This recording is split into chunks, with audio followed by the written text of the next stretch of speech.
Good news. I hooked up with an absolute hottie. Better news. We successfully became regular bed buddies. Bad news. He's my newly appointed boss. My world just collapsed. Again. The scorching body pressed against my back once more. Again? I frowned. My mouth protested, but my body betrayed me. Tilting my head, I kissed him fiercely. Evan and Alex spent the entire weekend tangled together without regard for day or night. By Sunday evening, Alex still looked ravenous.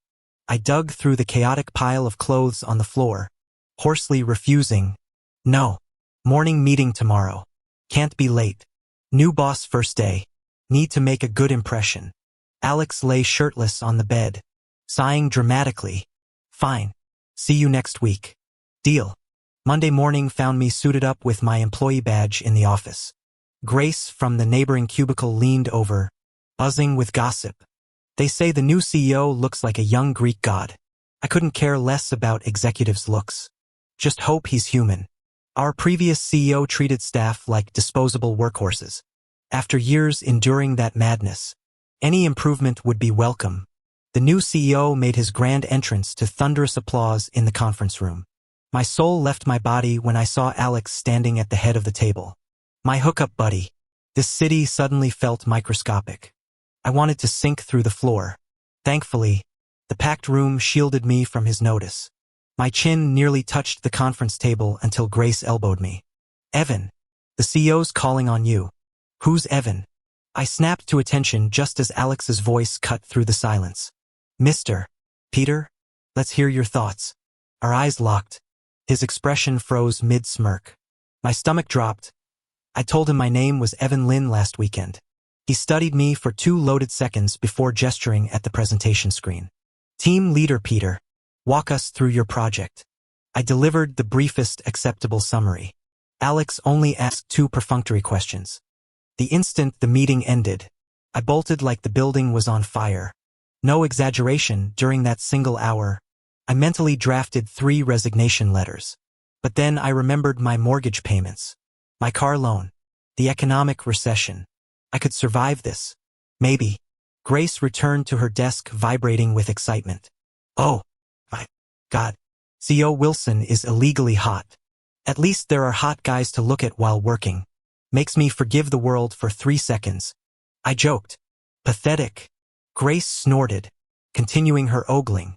Even in that dress shirt, you can tell Alex has an amazing build. Total walking testosterone. She sighed. If only she knew. Not just amazing. Perfect. The kind of physique that felt even better than it looked. But remembering how those same lips that whispered filthy things in bed now held corporate authority over me made me want to flee the planet. Alex's secretary approached in stilettos. Evan, Alex wants you in his office. I stood like a condemned man. Can the earth just explode already?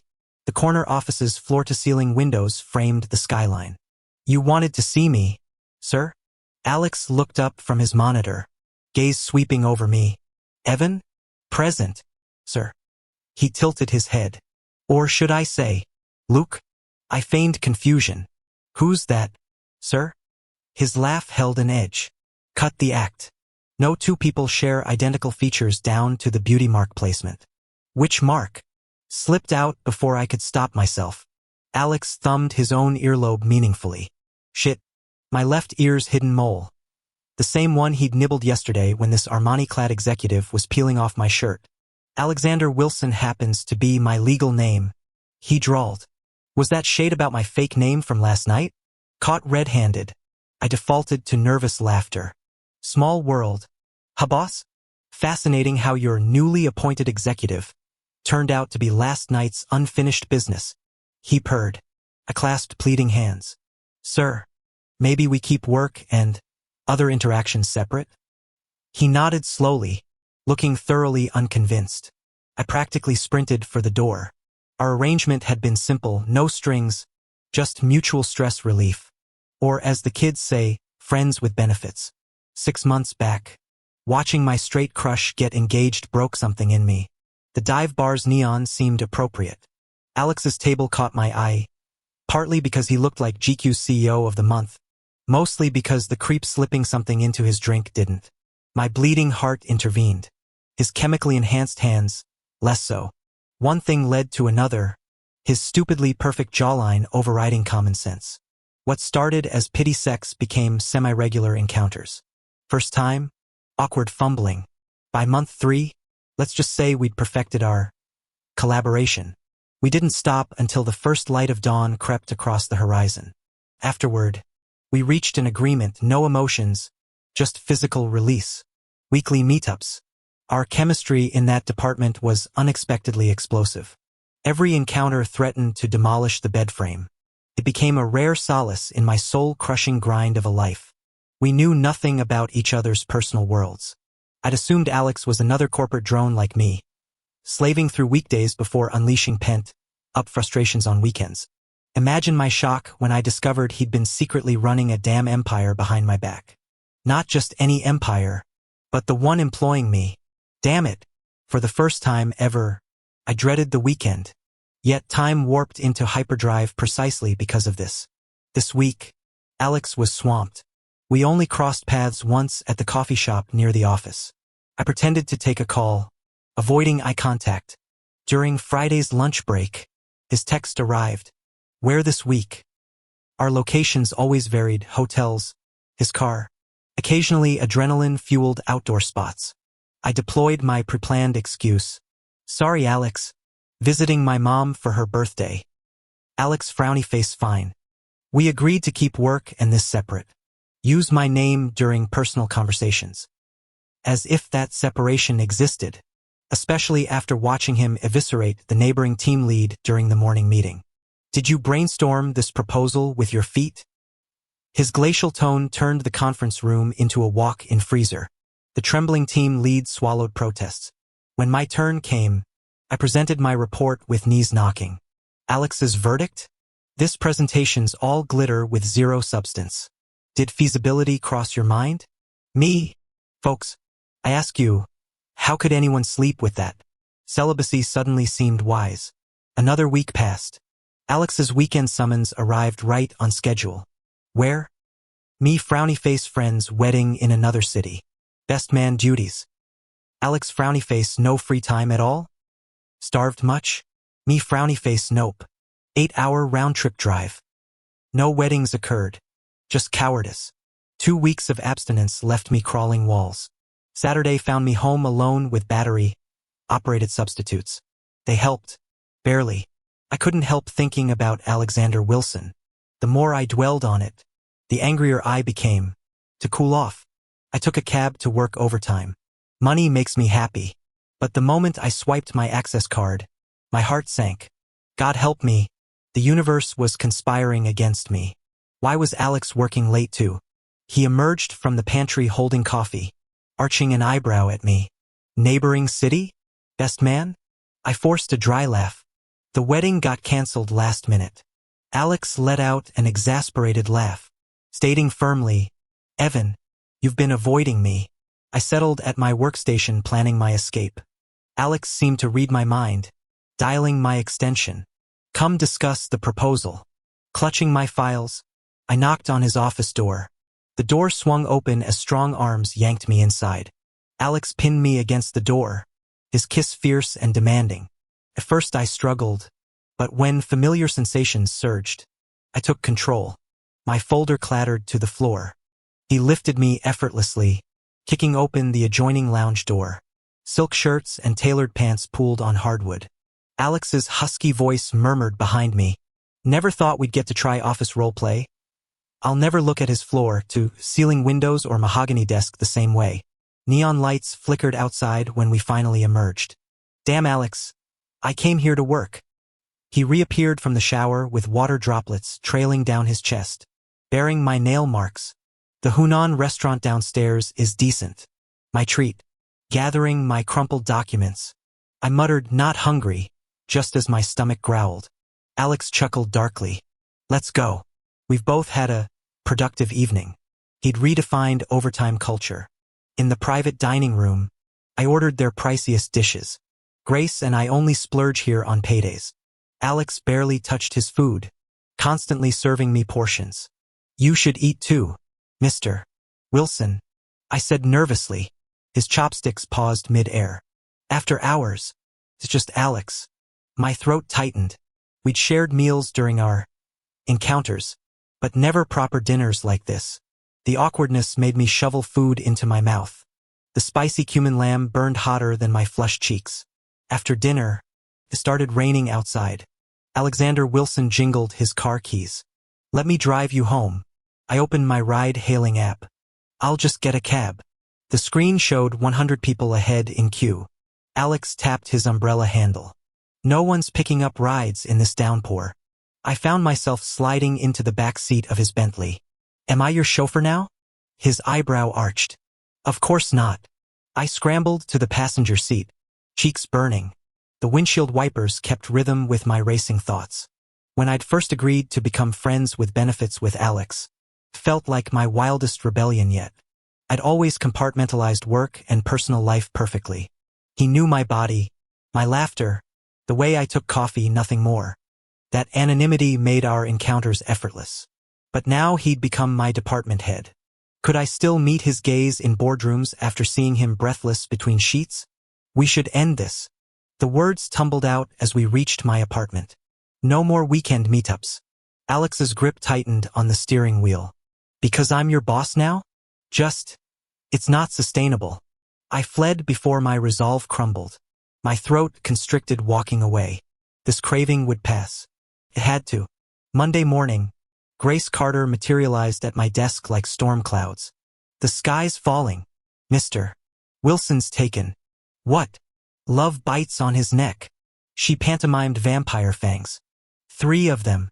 The office chat exploded. Frowny face, that's some feral marking. Lucky girl gets to feast on that Greek god bod. Why doesn't he cover them? Flexing his relationship? Probably warning off all the thirsty girls here. I nearly choked on my coffee. Their wild speculation wasn't entirely wrong. Those teeth marks were mine. Thank God my business trip started tomorrow. 7 whole days without seeing Alex's stupidly perfect face. The elevator dinged. My stomach dropped seeing his reflection appear behind me. Crisp collar doing nothing to hide the fading bruises. At the airport terminal, I wheeled my suitcase with light steps to meet Mr. Samuel Mitchell for our business trip. Wait, why do I see Alexander Wilson and his secretary here? Alex was dressed casually, leaning against a pillar with amused eyes. "Morning, Evan," he drawled. I glanced around. "Where's Sam?" "Last-minute illness. I'm filling in." My head started buzzing like a beehive. My world came crashing down again. To his credit, Alex upgraded Linda and me from economy to first class without being asked. Over the past few weeks, I'd grudgingly admitted he wasn't terrible as a boss. Quiet but fair, always cutting through corporate nonsense to the heart of matters. A vast improvement over that gas bag from my last department. Work had actually become bearable since Alex took over. This trip was supposed to finalize an acquisition. Everything went smoothly until contract signing, when the supplier's manager suddenly developed delusions of grandeur. At the negotiation dinner, the sleazeball kept pushing drinks my way. I was about to force down another glass when Alex intercepted. "Let me handle this, Mr. Lou." "That's not necessary." He physically blocked my hand from reaching the wine. Something fluttered in my chest like trapped moth wings. Later, half carrying a drunken Alex back to the hotel, I heard him mumble against my shoulder. "Fucking bastard." "Excuse me?" "Lou should have dumped wine on his ugly tie." His breath hitched. "Luke's gonna hear about this." "Who's Luke?" The deadweight in my arms started snoring. The contract got signed next morning. With our return flight scheduled for tomorrow, my childhood friend Ryan Brooks met me for drinks in Sea City. We ended up at some dive bar, laughing over terrible high school memories. "Evan, swear you won't ghost me when you become corporate royalty." Ryan slung his arm around me as we stumbled out. "Wouldn't dream of it, man." We nearly collided with a human wall at the sidewalk's edge. Alex stood glowering under a street lamp, jaw clenched tight enough to crack teeth. "What are you doing here?" I blinked. His eyes burned into Ryan's arm across my shoulders. "Where are you going?" "Back to the hotel?" "It's past 11. Ryan's place was clear across town, so crashing at mine made sense. Alex's expression curdled. He peeled Ryan off me with unnecessary force. You're sleeping with him? The crack in his voice didn't match the fury in his eyes. You'll share a bed with him but not me? Is he more fit than me? Better in bed than me? More compatible with you? Me, huh? I was completely thrown off. His accusatory tone made me feel like some kind of jerk. I quickly explained that Ryan and I weren't involved like that. His stormy expression cleared instantly, the fight draining from his posture. Alex and I hauled the blackout drunk Ryan back to the hotel. Alex stared at the king-sized bed, brows furrowed. He glanced at Ryan snoring away. He's straight, right? I nodded. Yeah. Why? Alex said casually, you're gay. Sharing a bed with a straight guy isn't appropriate. Ryan and I had been friends since we were in diapers. He knew my orientation and didn't care. We were brothers. But I played along. Should I get another room? Sleep with me, Alex stated bluntly. Wait, two gay guys sharing a bed was worse, wasn't it? But Alex didn't give me time to think, steering me by the shoulders into his suite. Whatever, we'd slept together before. Might as well shower and crash. I grabbed a robe and headed to the bathroom. Alex followed immediately. Mr. Wilson, what are you? He stripped off his shirt. I swallowed hard. Alex, it's past midnight. Saturday now. I forced out the words. I told you last week we're done. He dropped his pants. Didn't agree. Taking my hand, he pressed it against his bare chest. Leave now if you really don't want this. Goddamn it. Next morning, I woke in Alex's arms, palm still on his pecs. I sprang back like electrocuted. The hickey on my collarbone filled me with regret. Alcohol ruins lives, and horniness kills brains. Alex stirred sleepily, dragging me back against him. 5 more minutes. Timid knocking interrupted. Linda's voice floated through the door. Mr. Wilson, your car to the airport is ready. Shit. I scrambled up like an adulterer caught in the act, yanking clothes on. Alex gave Linda a brief acknowledgement, then frowned at me. Why panic? Whatever. Try explaining walk of shame anxiety to a CEO. I cracked the door like a thief, checking both ends of the empty hallway before slipping out. After landing, I sent the edited message to Alexander Wilson. Alex, last night was just an accident. From now on, we'll maintain strictly professional boundaries. He didn't reply. I threw myself into work afterwards. Every time I entered Alex's office for reports, my palms grew sweaty. Thankfully, he didn't summon me over the weekend. I spent those days vegging out at home and occasionally hanging with friends. Summer mosquitoes left 2 angry welts on my neck. When Monday rolled around, Grace sidled up to me at the office, peering at my collarbone. Evan, got yourself a lover? She shoved her compact mirror at me. The marks did look suspiciously like hickeys. Damn mosquitoes bit me. She sighed dramatically. What a waste of that pretty face. What kind of Adonis would actually catch your eye? Knowing my preferences, she leaned in. Against my will, Alex's chiseled features flashed through my mind. I shook my head violently. Haven't met the right guy yet. That morning, I brought contracts to Alex's office for signatures.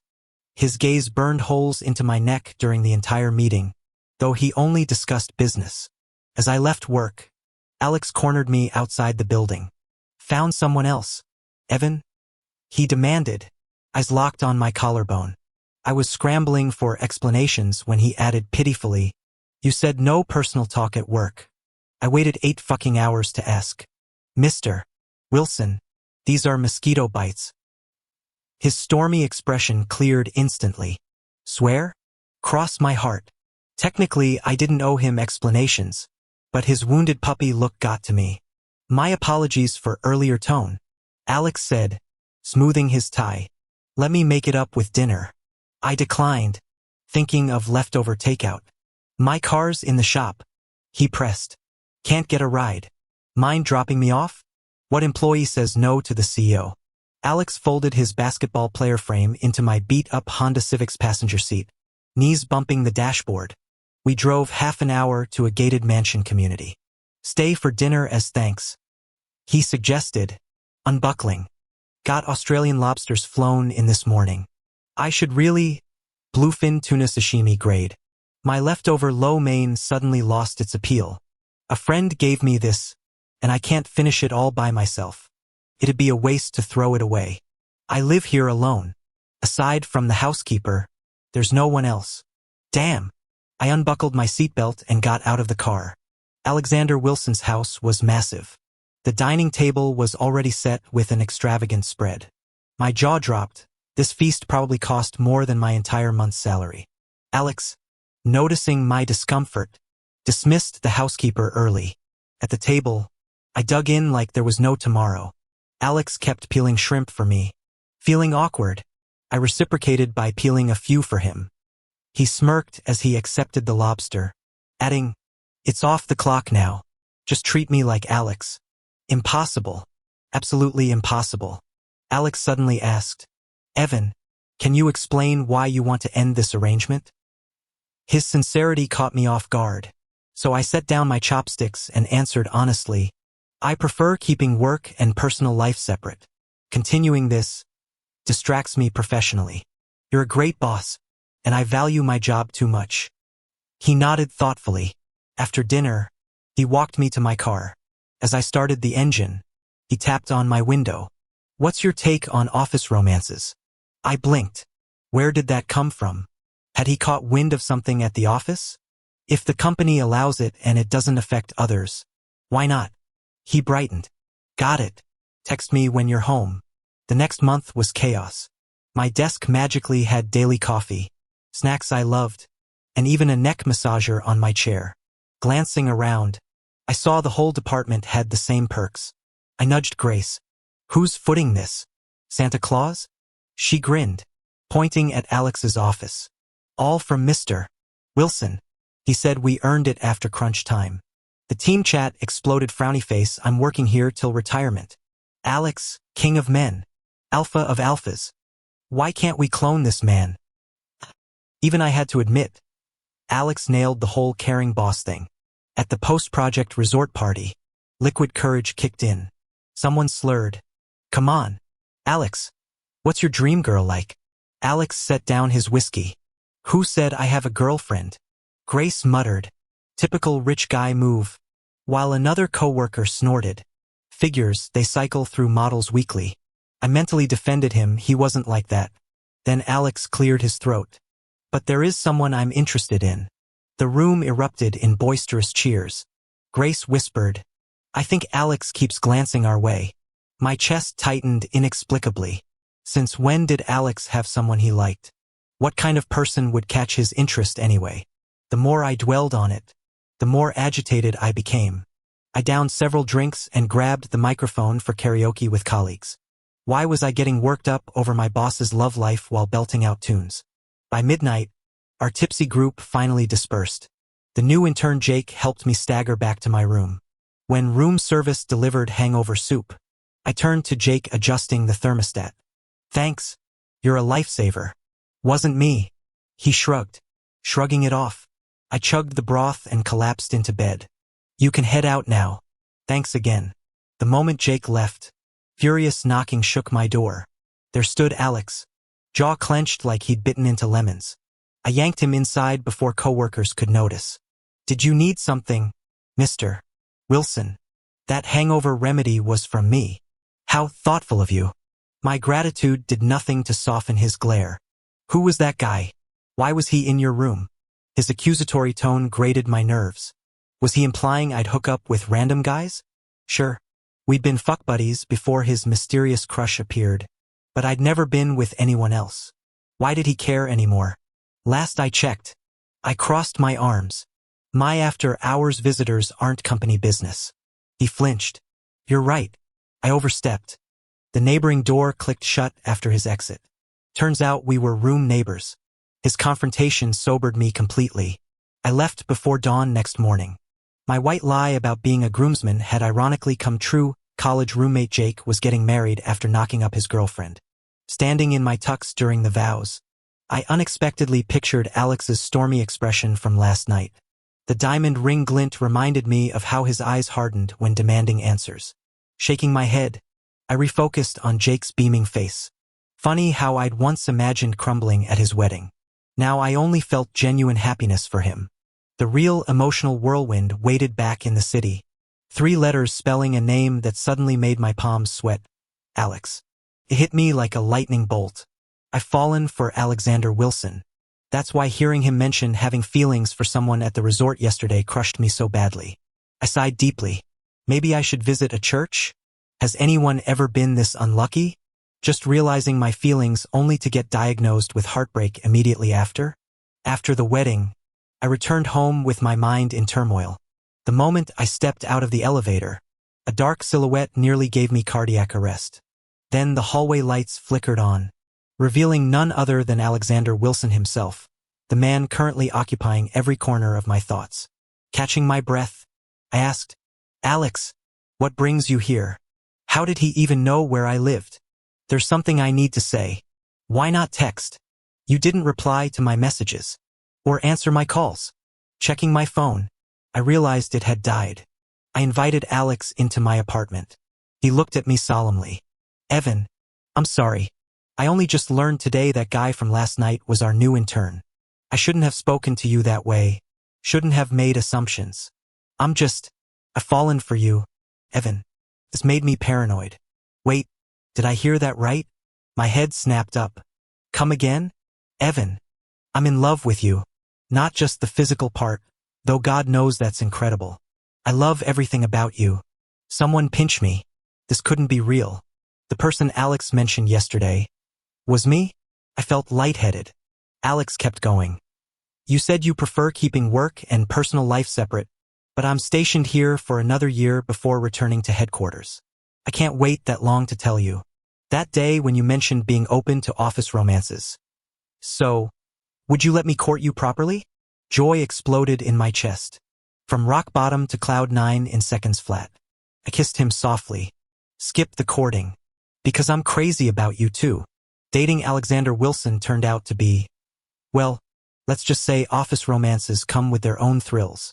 A lingering glance across conference tables could spike my heartbeat. During reports in his office, professional discussions would suddenly find me perched on his lap. My former, strictly business self would have been scandalized. Work performance actually improved, though. I doubled down to avoid any perception of favoritism. Grace Carter, our resident gossip queen, sidled up to my desk. Alex is definitely dating someone. Playing dumb. I asked, what makes you say that? He's been smiling at his phone during meetings. Actual smiles. That'd be our text thread. I guiltily closed our chat window. Come weekend, Alex had our entire date itinerary mapped out. The yacht with the Wilson family crest loomed before me. Seriously, the universe couldn't spare one more billionaire slot for little old me? Alex gestured grandly at the vessel. Just acquired this baby. Should we add the Carter family emblem next? My knees nearly buckled. When did my life become this ridiculous? On deck, Alex attempted to teach me fishing. Emphasis on attempted. Between stolen kisses and wandering hands, we completely missed the actual fish biting. Later, he dragged me into sailing lessons that somehow evolved into, let's just say we discovered new uses for sailcloth. Wednesday afternoon found me squirming in my office chair when Alex's text lit up my phone. Dinner at my place. I'm cooking. Since when do you cook? I fired back. Watch it, Evan. 20 minutes later, the CEO of Wilson Enterprises folded his 6-foot frame into my dented Honda Civic again. Seriously, what billionaire prefers this over his fleet of Bentleys? At a red light, I spotted my department head in the next lane. Alex, get down. I hissed. Without question, the man who commanded boardrooms dropped below window level like a gangly meerkat. His pout when we cleared the intersection almost made me swerve. What's the big deal? You've driven me home before. Ever heard of plausible deniability? His grin turned wolfish. Can't wait until I can introduce you as Mrs. Wilson at every gala from here to Monaco. My foot slammed the brake as the light changed. Alex, no wife talk while I'm merging. Still gets you flustered. Huh? The man looked criminal in an apron. All those CO shoulders and runner's legs barely contained by cotton ties. When he leaned in whispering about testing the kitchen island's weight limit, I nearly combusted. Food. Now. Or I'm leaving. His laughter followed me to the dining table. Love that you've stopped calling me Mr. Wilson at least. I batted my lashes. Whatever you say, darling. The spatula clattered against the range hood. Post-dinner, I made token moves toward the door. Alex's arm snaked around my waist. King-sized bed upstairs. My apartment's just dash. Jacuzzi fits too. Let's just say my Civic stayed parked overnight. Next morning, we both called in sick until noon. Shared showers should come with hazard pay. When I emerged from the bathroom, I was straddling Alex, planting intermittent kisses on him. The master bedroom door swung open, not by human hands, but by canine paws. A massive husky charged onto the bed, clearly convinced I was assaulting Alex. The beast shoved me off with remarkable strength before enthusiastically licking Alex's face. Alex patted the dog's head and gestured toward me. Easy there, ABC. This is your other dad. My brain short-circuited. Before I could process this, a middle-aged man's voice carried through the doorway. Alex? You home? Our eyes locked in mutual horror. Small mercies, we still wore bathrobes. Why did this man look familiar? Alex scowled. Dad? What are you doing here? The man's eyes crinkled with amusement. Youth these days. Skipping work for bedroom Olympics? He gave me a conspiratorial wave. Don't mind me.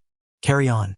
If the surprise dog was absurd, this added twist felt downright surreal. Alex looked mortified. I'm so sorry, babe. Had no clue he'd show up unannounced. That's your father? Unfortunately. My world tilted again. He gestured at the husky. Meet ABC. Just graduated from obedience school. The dog nuzzled my hand affectionately. When we finally descended downstairs, Luke was brewing tea in the living room. Dad, this is Evan, my partner. My cheeks burned as I mumbled. Pleasure to meet you, sir. Call me Luke. The CEO of our corporation poured me tea. Came by to pick up ABC from training. Had no idea you two were occupied. Alex groaned. Dad. Recognition struck. This was the elusive chairman we only saw at annual galas. My mind reeled. Alex wasn't just our branch president but the Carter Empire's crown prince? Evan, right? Luke squinted. Weren't you last year's top performer? I presented your award. His face lit up. With your skills and now being family, how about promoting you to executive? I nearly choked. Alex's arm shot out to steady me. Later, Alex explained his exile to our branch office happened after coming out to his father. When I scoffed at his privileged version of hardship, he insisted on meeting my parents. The night before our trip to my hometown, I found him staring at the ceiling at 3 a.m. What's wrong? Just nervous. He mumbled, adorably vulnerable. Turns out I worried needlessly. My parents adored him. Their only complaint? You should have brought that sweet ABC next time. With his qualifications, anyone who's not satisfied must be delusional. When Jake Clark's wife gave birth to a daughter, Alex Wilson went with me to the baby's full moon celebration. That night, he pinned me down with urgent roughness. Jake was that straight crush you had back in college, wasn't he? We'd first met at a bar sharing the same booth. I'd confided in Alex about my past feelings. Truthfully, I hadn't been that hung up on Jake. Who knew karma would bite me in the ass? I squirmed beneath him. Hubby, why dig up ancient history? My lips brushed his earlobe. You're the only one I want. At the company gala, everyone speculated whether Alex would bring a date. I huddled in the corner nibbling petit fours when Grace Carter dragged me away, her evening gown swishing. Come on. I'm introducing you to this total hunk from our F-City branch, tall, ripped, CO material. I actually have. Alex materialized, peeling Grace's fingers off my wrist. He's already claimed. By who? His arm snaked around my waist, smirking at her raised eyebrow. Me. Grace's stilettos clattered as she fled squealing. My phone immediately blew up with her texts. Evan, you sneak. Keeping this feast to yourself. OMG, is Mr. Wilson well endowed? Abs count? Bet his pecs feel like heaven. You two look disgustingly perfect together. I glanced at my sulking husband. Well endowed? Check. A pack? Check. Generous billionaire sugar daddy? Check. Hopeless romantic who spoils me rotten? Double check. The sweetness of having this man's devotion? That's my best kept secret. Epilogue. Alex's POV. Losing the bid put me in a foul mood. The whiskey burned my throat as I slumped at the bar. Then he appeared, all soft sweaters and shy smiles. We talked for hours. When the room started spinning, his arm steadied me. My security team hovered nearby, but I craved the stranger's touch. Our first time was clumsy, desperate. Both virgins, both drowning in something fiercer than lust. Weekend arrangements became my oxygen. The more he revealed himself, that quiet humor, the way his eyes lit up discussing architecture, the more I craved. I wanted everything. His mornings, his nightmares, his forever. The universe finally threw me a bone during Jake's damn baby party. Watching Evan cradle that newborn, something primal snapped. My ring finger itched. Time to claim what's mine. It turned out he worked at our family's company. I became his supervisor, and our interactions grew more frequent. I finally understood my own heart. The reason I wanted to get closer and know him better was because I'd fallen for him. Maybe it started even earlier, from the very first moment I saw him, when I felt that instant pull. But he insisted on keeping things strictly professional and wanted to end our relationship. Panicked, I misread his intentions multiple times. Later, I realized we could start over. I decided to win him back, to get him coffee and snacks. I ended up treating the entire office. Noticing him massaging his shoulders several times, I gifted every employee a neck massager. Thankfully, after relentless effort, he became my husband. I adore him. And of course, he loves me just as fiercely.